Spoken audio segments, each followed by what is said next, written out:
Aujourd'hui, on va parler de copilote, mais pas du chat ni de son intégration dans Office, Outlook ou Teams, mais de deux fonctionnalités très intéressantes aussi qu'on retrouve dans d'autres outils sous d'autres noms. On va parler de bloc-notes et de pages. Concrètement, on va s'intéresser à la transformation justement du résultat du prompt en page et au fait que cette page en fait est un composant loop et je vous montrerai quelle tête ça a et à quoi ça peut nous servir. Puis, on s'intéressera au bloc-notes dans 3 domaines différents. Un très utile qui est pour comparer des documents entre eux et d'avoir cet ancrage sur le contenu directement. Puis aussi d'utiliser le bloc-notes pour avoir une vue d'ensemble d'un certain nombre de documents et de travailler sur un ensemble fini. Et je vous montrerai que l'autre atout aussi de ces bloc-notes, c'est qu'ils peuvent avoir leurs propres instructions personnalisées. Et donc, chaque bloc-notes peut avoir son jeu d'instructions différentes, ce qui peut être extrêmement utile. On y va tout de suite. On va commencer par justement le prompt et la page. Comment je vais transformer mon prompt en page. Pour cela, pour le coup, on commence sur l'interface de conversation classique de Copilot et on va lui faire une petite demande. Je vais lui dire, voilà, de créer un plan de communication. Donc, il est expert en communication sur les réseaux sociaux. Je veux un plan Facebook pour mon entreprise de rénovation du bâtiment à destination des particuliers du Grésivaudan. C'est très spécifique. Pour le mois d'avril, je veux 2 posts par semaine. Je lui demande des idées de posts, des descriptions de visuels, des premiers jets et je veux une liste à puces groupée par poste. Donc, c'est une requête classique que l'on pourrait faire. J'ai un peu de contexte, je pourrais en donner évidemment beaucoup plus pour qu'il soit plus précis, mais on va déjà partir à partir de là. Je le laisse travailler et on se retrouve juste après.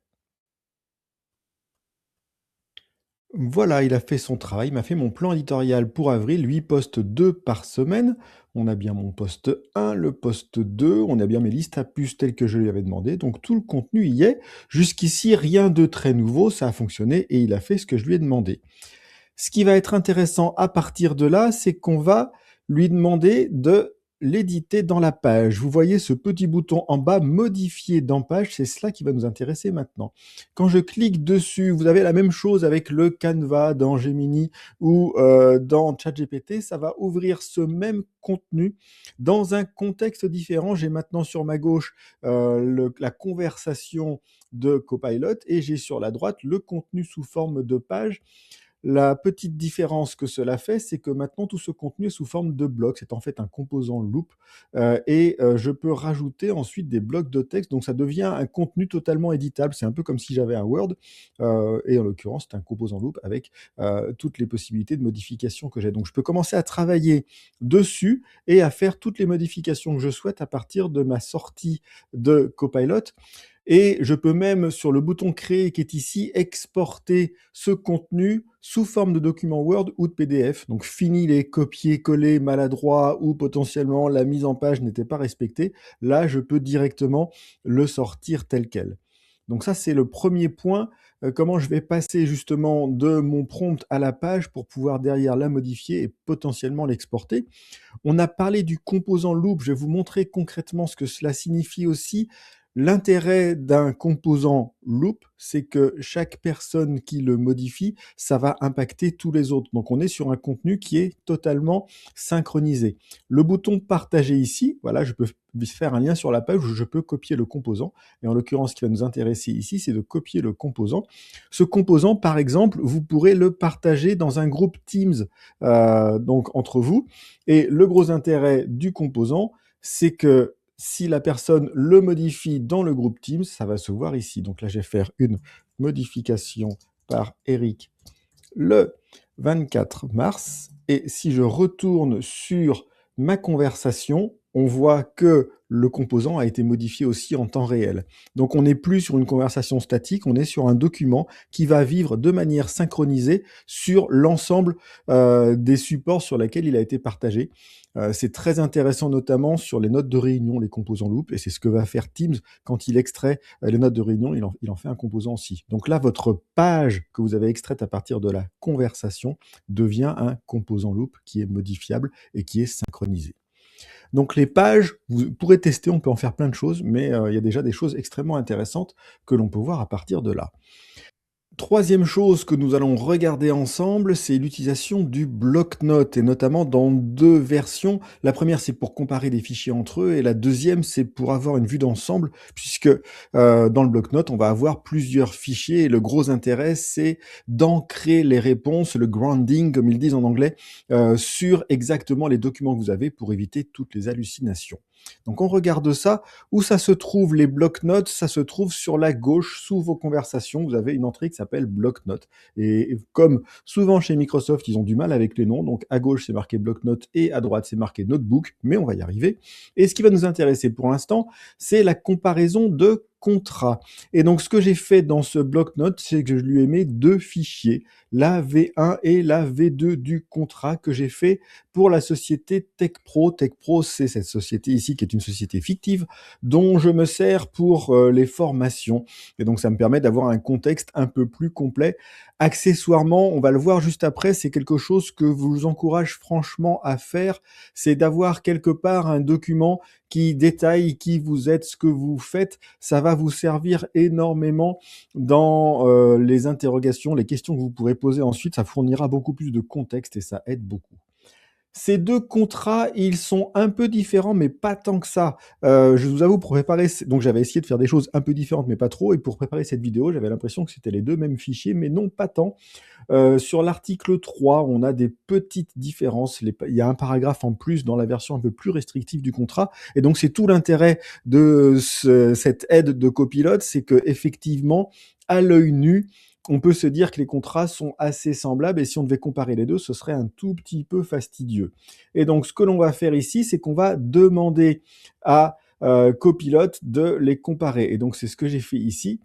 Je vous montre directement le prompt. Je lui avais dit, j'ai fait bête et simple, compare les 2 contrats. L'intérêt du bloc-notes aussi, c'est qu'il est déjà ancré sur nos données, donc je n'ai pas eu besoin de rajouter de pièces jointes, je n'ai pas eu besoin de lui donner plus de contexte. Le fait, en revanche, de dire juste qu'on parlait de contrat fait que j'ai quelque chose qui est un petit peu long. Il nous met en haut d'ailleurs les documents sur lesquels il s'est basé, donc on a bien le contrat V1 et le contrat V2, et il me dit il y a des petites différences sur chacun des éléments là, donc il a bien pris point par point, étape par étape, toutes les différences entre chacun des contrats. Donc il a exactement fait ce que je lui ai demandé et il me fait même une synthèse générale. Donc déjà, c'est très intéressant puisque tout ce travail un peu fastidieux de comparaison, il l'a fait directement.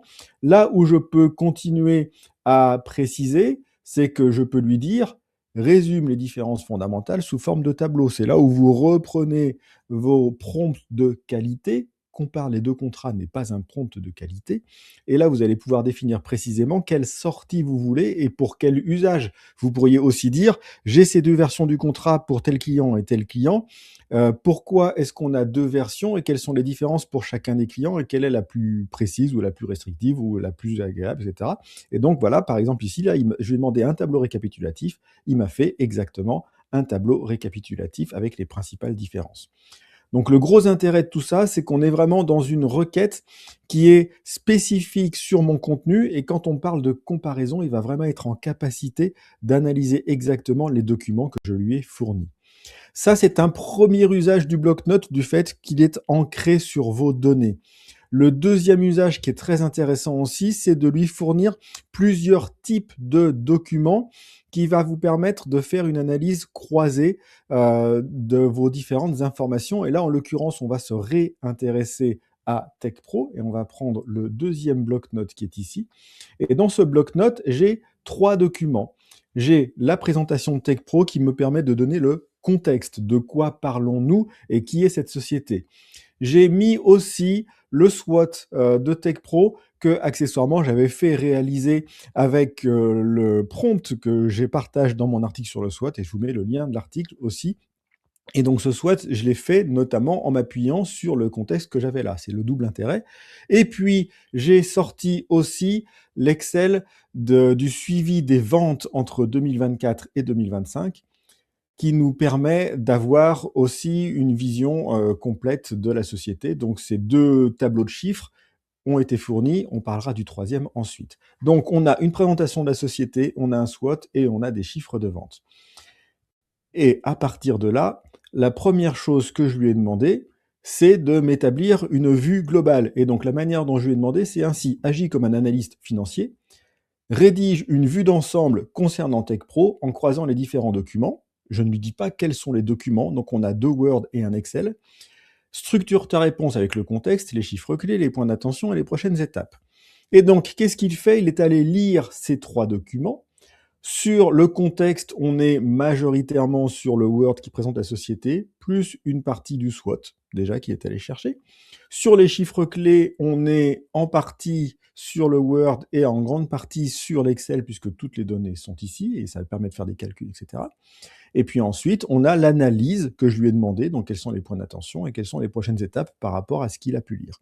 Donc il a fait toute cette réflexion à partir des 3 documents que je lui ai donnés, et sans aller chercher ailleurs, puisque j'ai restreint à l'intérieur du bloc-notes. Donc ça, c'est déjà quelque chose qui est très intéressant aussi. Ça veut dire que sur mon bloc-notes, donc je peux lancer n'importe quelle conversation. Ici, j'ai demandé à Copilote ce que je veux faire, et il va me répondre exclusivement à partir des références qui sont en dessous. Vous voyez aussi qu'il y a un bouton plus, je peux ajouter du contenu, donc je peux travailler à moitié avec le contenu qui est dans le bloc-notes et rajouter des fichiers ponctuels si je le souhaite. Par exemple, faire une comparaison avec un concurrent, je ne souhaite pas mettre le fichier du concurrent dans le bloc-notes, mais je souhaite faire une comparaison sur l'offre, je peux le faire directement là. Ou sur une réponse à appel d'offres, par exemple, je pourrais charger le cahier de l'appel d'offres et de dire quels sont nos points forts par rapport à ce que tu sais de la société. Donc ça va permettre de gérer tout ça. Donc on le voit, le bloc-notes, très utile pour comparer des documents, très utile pour gérer des vues d'ensemble où vous allez avoir un bloc-notes sur vous, vos activités, et vous allez pouvoir contextualiser en disant, voilà, ça c'est le bloc-notes sur la société globale, j'ai mis la vue d'ensemble, j'ai mis les chiffres, j'ai mis mes analyses stratégiques. Je peux avoir un autre bloc-notes par activité ou par service, comme je le souhaite, et à chaque fois, j'ai une demande spécifique. Et la dernière chose qui est très intéressante sur le bloc-notes, c'est qu'il va pouvoir avoir ses propres instructions personnalisées. Vous le savez, dans ChatGPT, Copilot, Gemini, vous pouvez donner des instructions personnalisées. La seule limite qu'elles ont en général, c'est qu'elles s'appliquent sur toutes les réponses. Et parfois, vous avez envie d'avoir des formats de réponses différents selon les sujets que vous abordez. C'est possible avec les bloc-notes, puisque chaque bloc-notes a son jeu d'instructions personnalisées. Et en l'occurrence, sur celui-ci, j'ai testé quelque chose de ce type-là. Tu es expert en stratégie d'entreprise, tes réponses sont brèves et percutantes, tu fournis systématiquement 2 à 3 options stratégiques avec avantages et risques, et tu utilises si possible des frameworks de manière concise. On pourrait mettre plein de choses. D'ailleurs, pour rédiger ces instructions personnalisées, qu'est-ce que j'ai fait? J'ai d'abord demandé à Copilot quelles instructions il pourrait me fournir. J'étais parti sur les 2 premières qui sont ici, et je lui ai demandé de compléter avec d'autres. Il m'en a fourni une vingtaine, et ensuite j'ai fait mon marché sur ce qui me paraissait le plus pertinent. Ces instructions personnalisées, je les ai utilisées pour recommencer ma requête de tout à l'heure sur l'expert en stratégie. Et voici la différence. Les 2 premières parties sont assez stables, et c'est normal puisqu'on parle du contexte et des chiffres. Donc là, il n'y a pas grand-chose à inventer. La formulation est un tout petit peu différente, les phrases sont plus courtes. Là où ça devient très intéressant, c'est sur les points d'attention et sur les prochaines étapes, où là, on a une réponse qui est beaucoup plus concise et beaucoup plus droite au but. Je lui ai demandé quelque chose de concret. Précisément, je lui ai demandé des réponses brèves, percutantes, des options stratégiques et des frameworks. Les frameworks, on va les voir sur le bloc d'après. Mais ici, voilà, on a 4 points d'attention qui sont marqués de manière précise, simple. Et on a ensuite, dans les prochaines étapes, là où sur le document précédent, on avait quelque chose de un peu flou, un peu large, là, il me met directement 3 options, et ces 3 options sont ancrées sur des modèles. Là, on a la transformation cloud, là, on a le modèle 7S et CS, là, on a le modèle des 3C. Donc, il s'est appuyé sur des modèles directement pour me faire des recommandations. Donc, on voit qu'on a déjà des réponses qui sont beaucoup plus percutantes. Donc ça, c'est quelque chose de très intéressant aussi, parce que ça va vraiment vous permettre, sur chacun des blocs-notes, de définir un comportement précis dont vous aurez besoin, et vous pouvez changer à chaque fois, donc d'avoir des instructions personnalisées bloc-notes par bloc-notes. Donc voilà pour ces choses à côté de Copilot. On a beaucoup l'habitude de travailler sur le chat, mais vous voyez qu'on peut faire des choses très intéressantes avec les pages, notamment aussi du fait qu'on est sur un composant Loop synchronisé qu'on va pouvoir partager dans d'autres outils comme par exemple Teams, et sur les blocs-notes pour ancrer les réponses de Copilot, à la fois pour aller comparer des documents qui sont pas forcément faciles à comparer et pour avoir une vision stratégique dans laquelle vous allez mettre les informations de l'entreprise et poser des questions et avoir des instructions personnalisées qui lui permettent de répondre exactement comme il faut. Testez tout ça, mettez ce que vous avez testé en commentaire et on en parlera.